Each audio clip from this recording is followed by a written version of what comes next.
Bonjour, je vais prendre la parole au nom de Lutte ouvrière pour dire que le malheur de la population ukrainienne, c'est de vivre dans une zone qui est disputée entre les grandes puissances.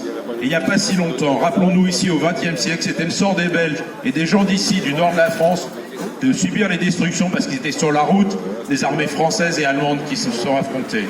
Aujourd'hui, c'est la Russie de Poutine d'un côté et l'OTAN de Biden et de Macron de l'autre qui se disputent l'Est de l'Europe, mais ils se le disputent avec la peau des peuples.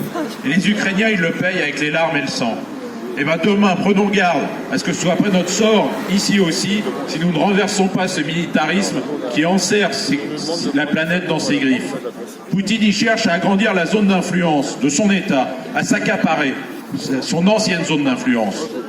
Et il le fait pour que les oligarques russes, ils accroissent leur insolente richesse. Eux qui pillent déjà la population russe et les matières premières de la Russie depuis des dizaines d'années. Alors les Russes qui ont le courage de manifester, malgré la répression, ils le savent. L'ennemi, il n'est pas en Ukraine, il est dans leur propre pays. C'est Poutine et les oligarques.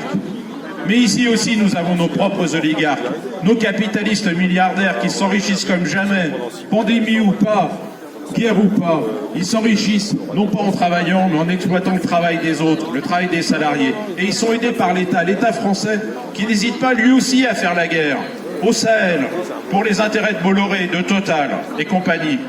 La guerre, c'est aussi les États-Unis qui l'ont imposée pendant 20 ans en envahissant l'Afghanistan. Alors ne faisons pas confiance à leurs paroles de paix. Ce sont des mensonges tout comme ceux de Poutine. La population, c'est pas leur problème.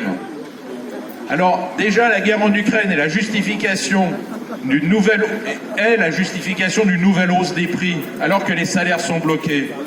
Et ça enrichira les capitalistes français, les spéculateurs.